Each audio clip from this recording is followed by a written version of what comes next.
The pen felt impossibly heavy in Emma Hayes' hand as she stared at the divorce papers spread across the polished mahogany table. The attorney's office was cold, sterile, nothing like the warm home she had tried so desperately to build with Robert. She glanced across the table at her soon-to-be ex-husband. Searching for any flicker of emotion in his perfectly composed features, Robert Kane sat with his usual corporate posture, shoulders squared, jaw tight, his expensive suit crisp and unwrinkled. He looked like he was closing a business deal, not ending a marriage. The attorney cleared his throat, breaking the suffocating silence. Emma's hand trembled as she pressed the pen to paper. Her vision blurring with tears she refused to let fall in front of him. She wouldn't give him that satisfaction. With 3 quick signatures, she ended 5 years of marriage. 5 years of lonely dinners, empty beds, and conversations that never happened because Robert was always at the office, always chasing the next deal. Always building his empire, Robert signed his copies with mechanical efficiency, his face betraying nothing. When the attorney announced that the proceedings were complete, Robert stood immediately, adjusting his cufflinks. He muttered something about a conference call and walked out without looking back. Emma sat frozen, watching the door close behind him. Feeling the weight of finality settle over her like a shroud, she excused herself and rushed to the bathroom down the hall, barely making it to a stall before the sobs overtook her. How had they gotten here? She remembered the early days when Robert looked at her like she was his entire world. When he'd surprise her with handwritten notes and stolen kisses, but success had changed him. Each new property development, each closed deal, each million added to his fortune pulled him further away from her until she was living with a stranger who happened to share her last name. Emma splashed cold water on her face, trying to compose herself. That's when the nausea hit, sudden and overwhelming. She gripped the sink, breathing deeply, recognizing the feeling that had plagued her for the past 2 weeks. She'd been ignoring it, attributing it to stress, but deep down, she knew. With shaking hands, she pulled the pregnancy test from her purse. The one she'd bought 3 days ago, but couldn't bring herself to use. 5 minutes later, Emma stared at the 2 pink lines, her heart hammering against her ribs. Pregnant. She was pregnant with Robert's baby, and they'd just signed divorce papers. The irony was cruel, almost laughable. She pressed her hand against her still flat stomach, a protective gesture that felt instinctive. What was she supposed to do now? Run after Robert and tell him. Watch him marry her out of obligation, trapped by responsibility rather than love. Emma thought about the past year, the countless nights she'd waited for him to come home, the anniversaries he'd forgotten, the way he'd look right through her at dinner, as if she were invisible. She thought about becoming another obligation on his endless to-do list, another responsibility he'd resent. And the baby, their innocent child, would grow up feeling like a burden, a mistake that derailed their father's ambitions. No, she couldn't do that. She wouldn't trap Robert or condemn their child to growing up in a loveless home where resentment festered beneath polite surfaces. Emma made her decision in that sterile bathroom, the tears streaming down her face and her hand protectively cradling her stomach. She would do this alone. She'd disappear from Robert's world, let him continue building his empire without the complication of a child he never wanted. Over the next few weeks, Emma executed her plan with quiet determination. She withdrew her share of their savings, the amount specified in the divorce settlement. She found a small teaching position at an elementary school in Riverside, a quiet suburb 3 hours away from Manhattan's glittering chaos. She rented a modest 2-bedroom apartment with creaky floors and a view of a park where children played. It was nothing like the penthouse she'd shared with Robert, but it felt more like home than that glass and steel cage ever had. Emma didn't tell anyone about the baby, not her friends, not her family. She simply faded from her old life like morning mist, leaving no forwarding address, changing her phone number. She wanted no connection to the world she'd left behind, no temptation to reach out to Robert in moments of weakness. This was her choice, her burden to carry. The pregnancy progressed smoothly. Emma threw herself into her new job, finding unexpected joy in teaching second graders who looked at her with wonder and curiosity. She decorated the nursery in soft yellows and greens, painting clouds on the walls with her own hands.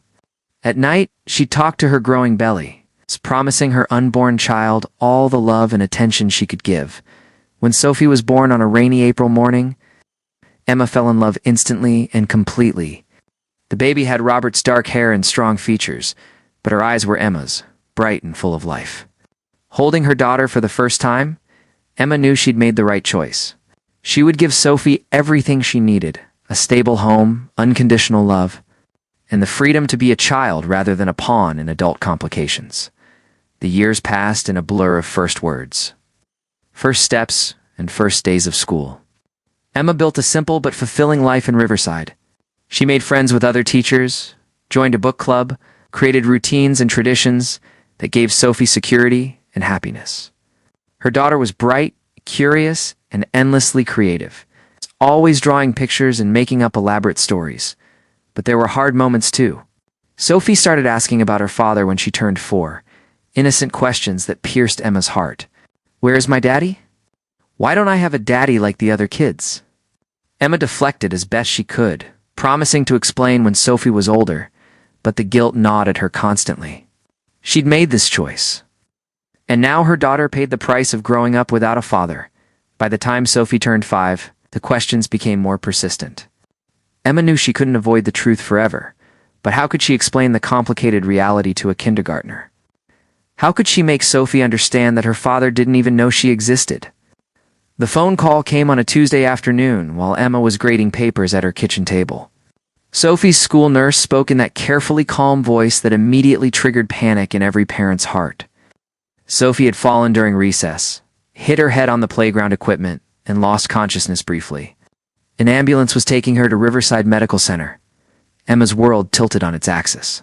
She grabbed her keys with trembling hands, barely remembering to lock the door as she ran to her car. The drive to the hospital felt endless. Every red light an eternity. Every slow driver an obstacle between her and her daughter. She prayed desperately, bargaining with God, promising anything if Sophie would just be okay. When she burst through the emergency room doors, a nurse directed her to the pediatric ward. Emma ran down the hallway, her heart pounding so hard she thought it might explode. She found Sophie in a small examination room, awake but groggy, a large bandage on her forehead. Relief flooded through Emma so powerfully her knees nearly buckled. The attending physician, Dr. Martinez, explained that Sophie had a concussion and needed observation. They'd run some tests, but everything looked stable. However, they needed complete family medical history. The nurse handed Emma a clipboard with forms, standard procedure for pediatric head injuries. Emma's hands shook as she filled out the paperwork. Name, age, address, all easy enough. Then she reached the section about family medical history, fathers, information, emergency contacts. For 5 years, she'd managed to avoid this moment. But now, with Sophie's health potentially at stake, Emma couldn't lie. The doctors needed accurate information.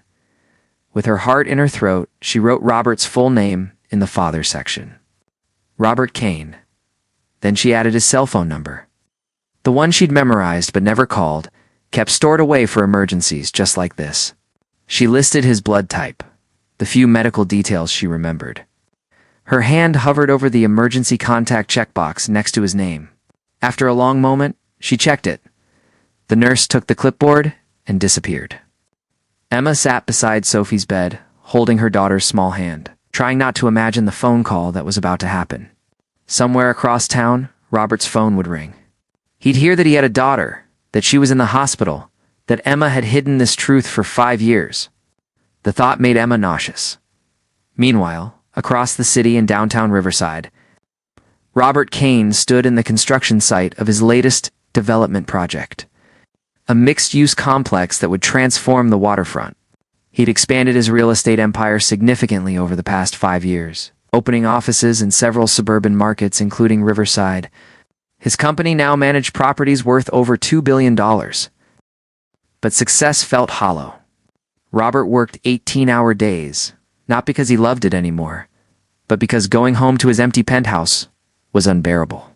He dated occasionally, beautiful women who lasted a few months before realizing they'd never compete with his work. None of them were Emma. None of them made him feel the way she had. His phone rang, interrupting his conversation with the site foreman. Unknown local number. He almost ignored it, but something made him answer, "Mr. Kane?" This is Riverside Medical Center calling about your daughter, Sophie Hayes. She's been brought in following an accident at school. Robert froze, his mind struggling to process the words. Daughter, there had to be a mistake. I think you have the wrong number. I don't have a daughter. The mother is Emma Hayes. She provided your information. Emma, the name hit him like a physical blow. Emma was here, in Riverside. And she had a daughter. No, their daughter. The math clicked into place with devastating clarity. 5 years old. Born 9 months after the divorce. Emma had been pregnant when they signed those papers, and she never told him. Robert's vision blurred at the edges. The construction site spun around him. He heard himself ask for the hospital address, heard the nurse provide directions, but it all seemed to happen from a great distance. He walked to his car on autopilot, his mind reeling. A daughter. He had a daughter. For 5 years, he'd had a child in the world and didn't know. 5 years of birthdays, first words, first steps, all stolen from him. The betrayal cut deeper than anything he'd ever experienced. How could Emma do this? How could she hide something so monumental? The drive to the hospital passed in a blur of rage, confusion, and an emotion he couldn't quite name. Fear, maybe, or desperate longing. When he pulled into the parking lot, his hands were shaking so badly he could barely turn off the ignition. He sat in his car for a full minute, trying to steady his breathing, trying to prepare himself for whatever waited inside. The hospital corridors seemed endless. Room 347, pediatric ward. Each step felt heavier than the last. When he finally reached the door, he paused, his hand on the handle. Behind this door was a child, his child, a little girl he'd never met.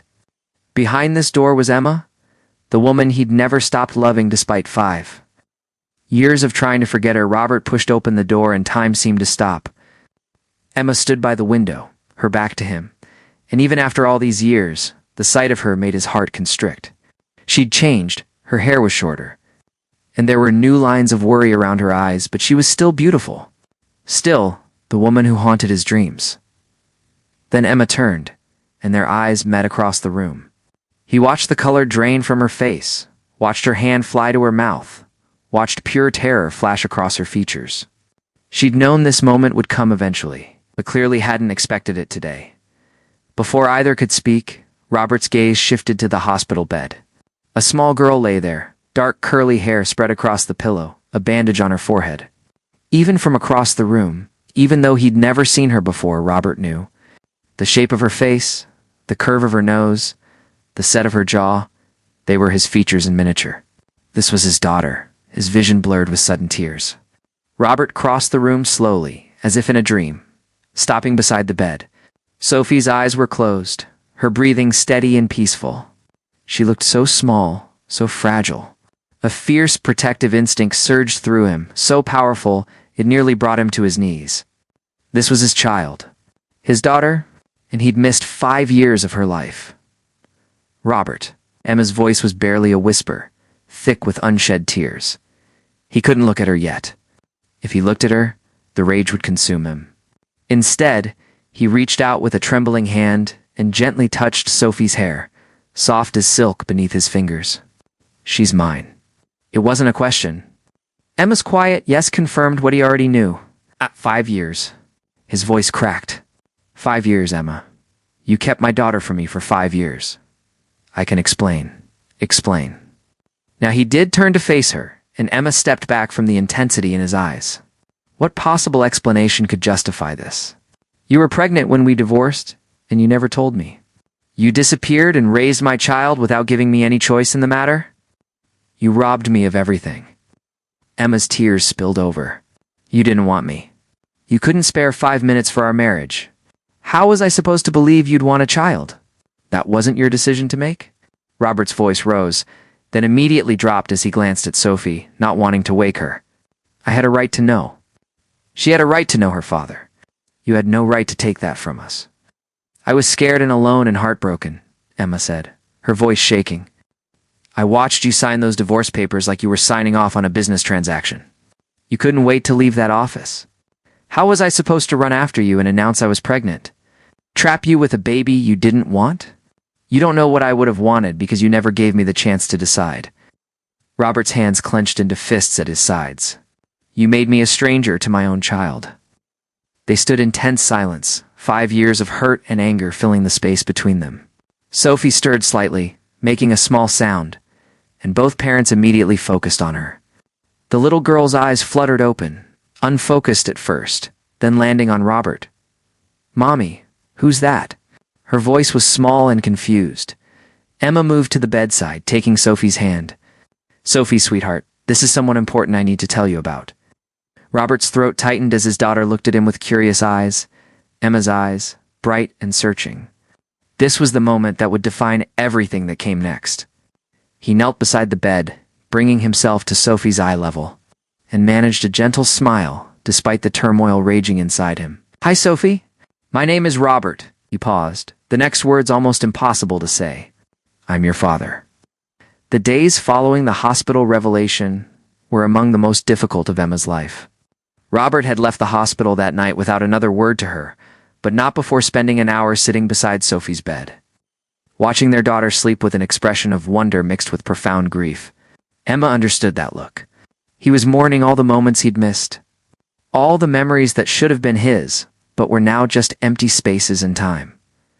Dr. Martinez had cleared Sophie for discharge the next morning with instructions for rest and monitoring.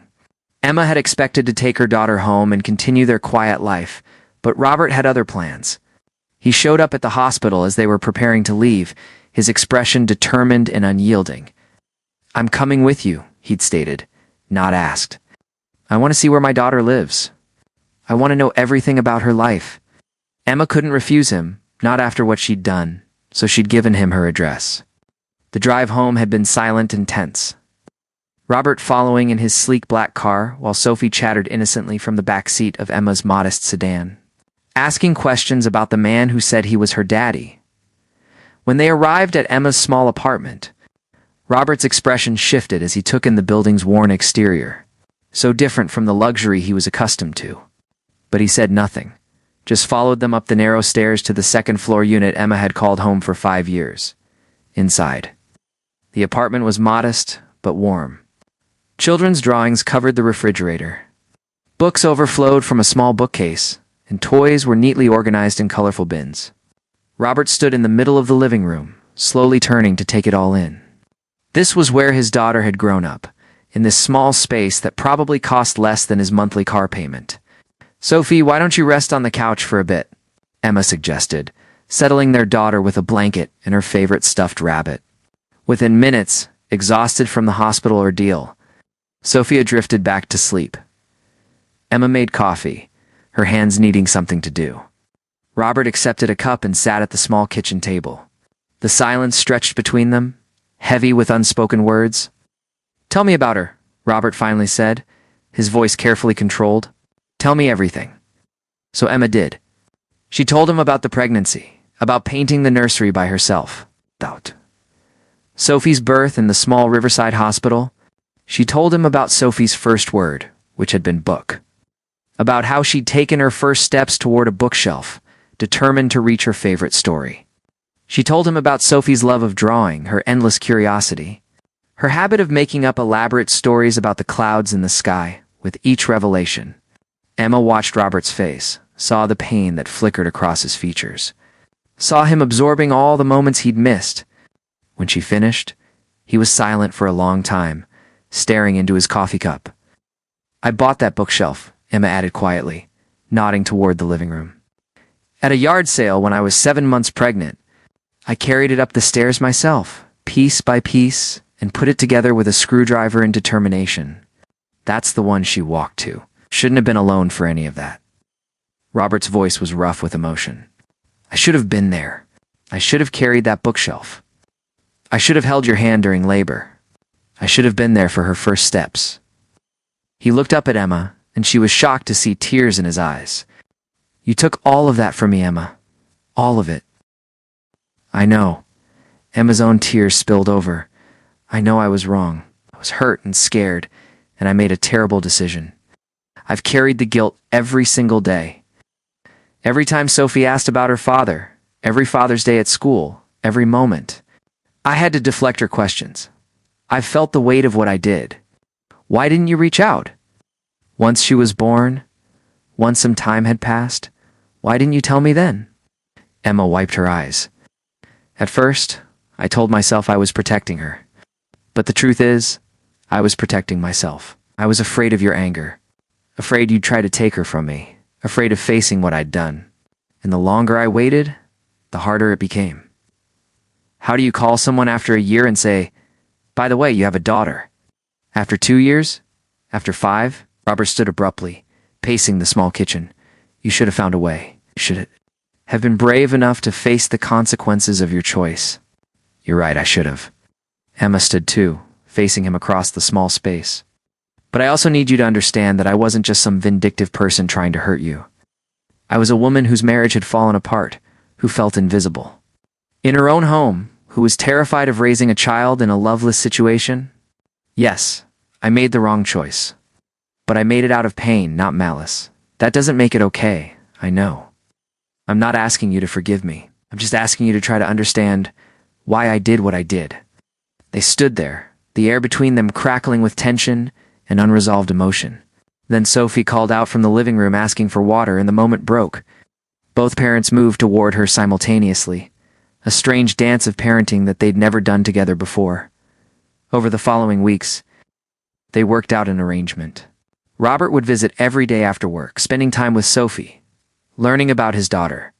Emma made herself scarce during these visits when she could, giving them space to bond. Though it tore at her heart to watch Sophie light up for someone else. Robert proved to be a dedicated father. He read to Sophie every night, learned her favorite stories, played endless games of pretend where he had to be a dragon or a prince, or sometimes both. He helped with homework, patient in a way Emma had never seen him be during their marriage. He listened when Sophie talked, gave her his full attention, made her feel like the most important person in the world.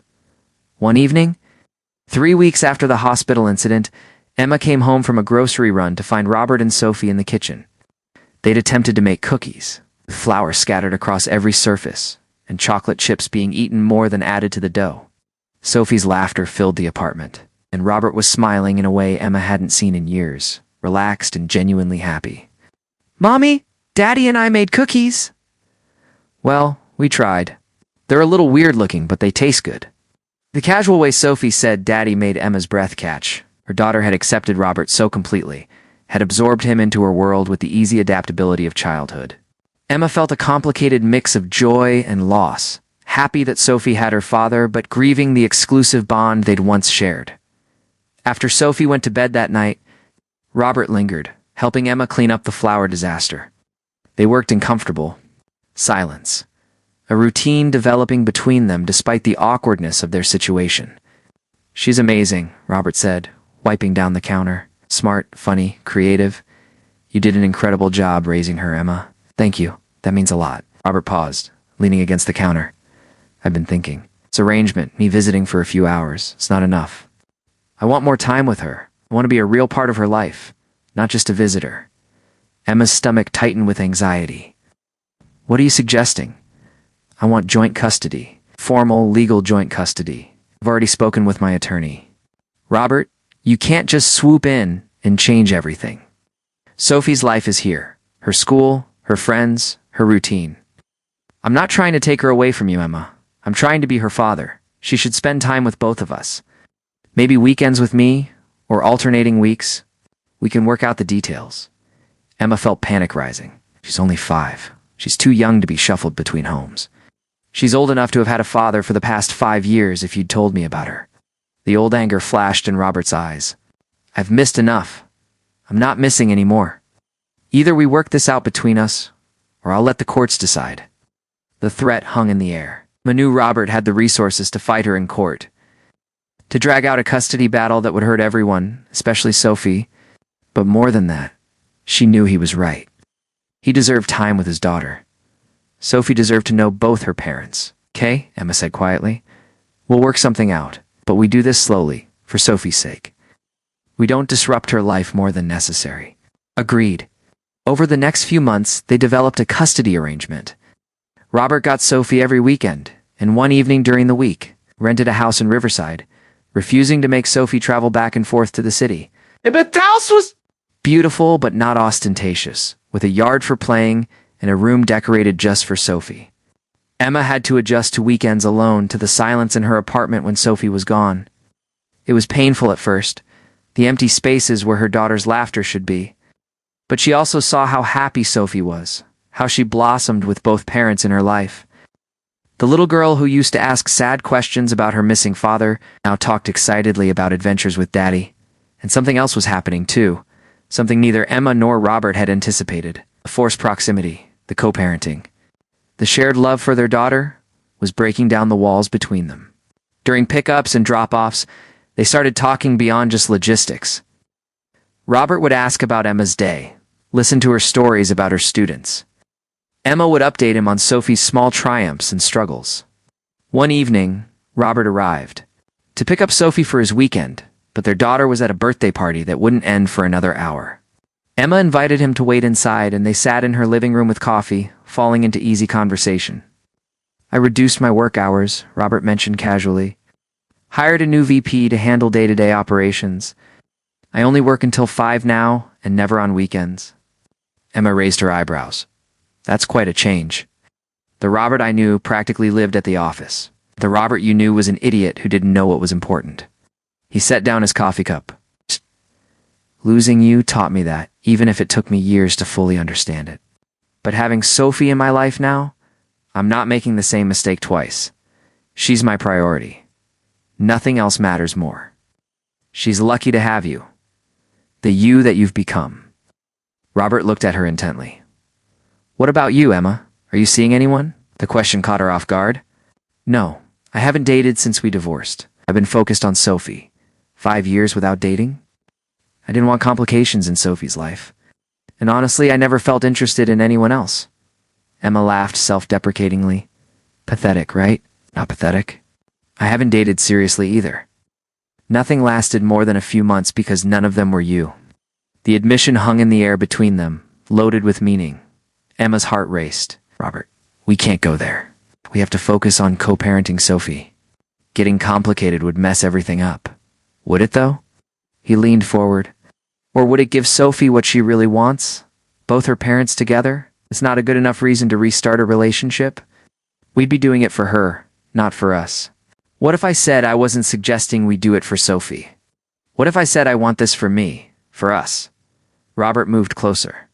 "I've had 5 years to realize what I lost. You were the best thing that ever happened to me, and I was too blind to see it. I let work consume me. Let my ambition destroy the most important relationship in my life. Ow. But I've changed, Emma. I'm not that man anymore. People don't change that much, don't they? Look at what's happened. I moved to a suburb, cut my work, hours and half, spent the last 3 months learning to braid hair because Sophie asked me to. I've changed everything about my life, and it's not just for Sophie. It's because I finally understand what matters." Emma felt tears prickling her eyes. She'd dreamed of hearing words like this during their marriage, had longed for Robert to choose her over his work. But now, after everything, could she trust it? "I'm scared," she admitted. "I'm scared of believing you and getting hurt again. I'm scared of messing up what we've built with Sophie. I'm scared of everything." Robert reached for her hand, and Emma didn't pull away. "I'm scared too. Terrified, actually. But I'm more scared of letting you slip away again without fighting for us. You've been given a second chance, Emma. How many people get that?" Before Emma could respond, the door burst open, and Sophie bounded in, full of birthday party energy and chocolate cake. The moment broke, but something had shifted between them. Over the following weeks, the shift became more pronounced. Robert started staying for dinner more often. They'd laugh together over Sophie's antics, share knowing glances when their daughter said something precocious. Robert began bringing coffee for Emma in the mornings when he dropped Sophie off, remembering exactly how she liked it. Emma started texting him funny things Sophie said during the week, sharing moments that seemed too precious to wait. One Saturday, Robert invited both Emma and Sophie to a park, suggesting they could all spend the day together. Emma hesitated, but Sophie's enthusiasm made it impossible to refuse. They packed a picnic and spent the afternoon in the autumn sunshine, watching Sophie play on the swings and chase falling leaves. At one point, Sophie convinced them both to play tag with her. Emma found herself running through the park, laughing breathlessly as Robert chased her with exaggerated monster sounds that made Sophie shriek with delight. When he finally caught Emma, his arms wrapped around her waist from behind, they both froze, suddenly aware of how right it felt. That evening, after they'd returned to Emma's apartment and put an exhausted Sophie to bed, they stood in the kitchen, in that now familiar space between them. "Thank you for today," Emma said softly. "Sophie had the best time." "I did too. Having both of you there, it felt like family. It felt like what we should have been all along." Emma nodded, unable to deny it. "We're good at this, the three of us together. We could be good at more than just this." Robert stepped closer. "I'm falling for you again, Emma. Maybe I never stopped falling. I know I hurt you. I know I was absent when you needed me most. But I'm here now, fully present, and I'm asking for another chance." Emma's defenses were crumbling. She'd tried so hard to maintain boundaries, to keep things focused on Sophie. But her heart had been pulling toward Robert for months now.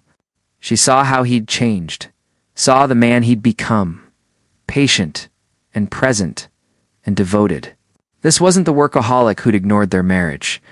This was someone new, someone shaped by loss and regret into someone better. "I'm scared," she whispered. "So am I, but isn't love always scary?" Robert cupped her face gently. "Give me a chance to prove I can be the husband you deserved 5 years ago. Let me show you that I've learned from my mistakes." Emma looked into his eyes and saw sincerity, vulnerability, and love. Real love, the kind that had been missing at the end of their marriage. She thought about Sophie, about the family they could be, but more than that. She thought about her own heart and what it wanted. "If we do this, we take it slow," she said. "We date properly, no rushing. Sophie is happy with how things are. We don't change anything for her until we're sure this is real and lasting. We can do slow. I'll do whatever you need. And you have to promise me that if work starts consuming you again, you'll tell me. We communicate this time about everything, I promise. Complete honesty always." Emma took a deep breath, then smiled. "Okay then, let's try this." Robert's answering smile was brilliant. He pulled her close, and when he kissed her, it felt like coming home after a long journey. It was tender and tentative, full of promise and second chances. They dated for 6 months before telling Sophie. Wanting to be absolutely certain before involving their daughter, they had dinner dates after Sophie went to bed, stolen kisses in the kitchen, long phone conversations after they'd each put Sophie down for the night in their separate homes. They went to therapy together, working through the hurts of the past and building better communication skills. Robert proved again and again that he'd changed, showing up consistently, prioritizing their relationship, never letting work overshadow what mattered. When they finally told Sophie that they were together, she responded with pure joy and a matter of fact, "I knew it. I told my friend Madison you were going to get married again." Robert laughed and knelt down to Sophie's level. "Well, you're pretty smart, because I was actually hoping to talk to you about that. How would you feel if I asked your mom to marry me?" Sophie's eyes went wide. "Really? And we'd all live together?" "If your mom says yes, then yes. We'd be a real family then. You have to ask her right now." Robert looked up at Emma, who was crying happy tears, and pulled out a small velvet box he'd apparently been carrying. "I was planning to make this more romantic, but our daughter makes a good point." He opened the box, revealing a beautiful but understated ring. "Emma Hayes, you're my second chance. My redemption. The love of my life. Will you marry me again?" Emma dropped to her knees, bringing herself to their level, creating a small circle of 3. "Yes, absolutely yes." Sophie cheered and threw her arms around both her parents, and they held each other. A family finally whole. They remarried 6 months later in a small ceremony with close friends and family. Sophie was the flower girl, beaming in her carefully chosen dress. This time, when Emma and Robert exchanged vows, they both knew exactly what they were promising. They'd learned the hard way what happened when you took love for granted. And neither would make that mistake again. The 3 of them moved into a new house together, one they picked out as a family. It was in Riverside, close to Sophie's school, with a yard for playing and enough space for everyone. Robert opened a local office for his company so he could be close to home, and made it clear to his entire staff that he left at 5 every day, and never left work overshadow what mattered. When they finally told Sophie that they were together, she responded with pure joy and a matter of fact, "I knew it. and was unreachable on weekends. Unless it was an absolute emergency, Emma continued teaching, finding joy in her work while knowing she had a partner who supported her and a home full of love to return to every evening. They had family dinners every night, established bedtime routines with Sophie, planned weekend adventures to parks and museums. It wasn't always perfect. They still argued sometimes, still had to work through conflicts. But they'd learned how to communicate, how to prioritize their relationship, how to choose each other every day.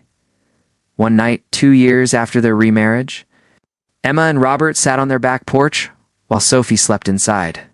They were watching fireflies dance in the summer darkness, his arm around her shoulders, her head resting against his chest. Do you ever think about how different things would be if Sophie hadn't gotten hurt that day? Emma asked quietly. If we'd never been forced to face each other. Robert pulled her closer. Sometimes. But then I think about how we probably would have found each other eventually. Maybe Sophie would have searched for me when she got older. Maybe I would have run into you somewhere. I like to think the universe would have brought us back together somehow. That's a romantic thought. I've become a romantic in my old age. He kissed the top of her head. But mostly, I try not to dwell on the years we lost. I focus on being grateful for the time we have now. For every day I get to wake up next to you and put Sophie to bed at night. We got our second chance, and that's more than a lot of people get. Emma tilted her head up to kiss him. I love you. The man you've become, the father you are, the husband you worked so hard to be. I love all of it. I love you too. I never stopped, even when I should have, even when I didn't deserve you. You and Sophie are my whole world. Inside, they heard Sophie call out for water. They both smiled, rising together to care for their daughter, partners in every sense of the word. This was their second chance, their happy ending that had emerged from the ashes of their first attempt. They'd both made mistakes, both carried guilt and regret, but they'd also found forgiveness, growth, and a love stronger for having been tested. As Emma tucked Sophie back into bed, and Robert read her one more story. Emma looked at her little family and felt overwhelming gratitude. Yes, she'd kept a terrible secret for 5 years. Yes, Robert had been absent when she needed him most. But all of that had led them here, to this moment, to this love that was deeper and more intentional than what they'd had before. Sophie fell asleep between them as Robert read, one small hand holding each parent. Emma and Robert locked eyes over their daughter's head, sharing a smile that said everything words couldn't. They'd found their way back to each other, built something beautiful from broken pieces, and created the family they were always meant to be. Their story wasn't about perfect people who never made mistakes. It was about flawed people who loved each other enough to fight for a second chance, who learned from their failures, who chose growth over bitterness. It was about forgiveness, redemption, and the understanding that sometimes the greatest love stories are the ones that fall apart and find the strength to come back together. Stronger than before? Thank you for taking that time to listen to this story. If you enjoyed this content, don't forget to hit like, share this story with your friends and family, and subscribe to the channel so you don't miss out on more meaningful stories.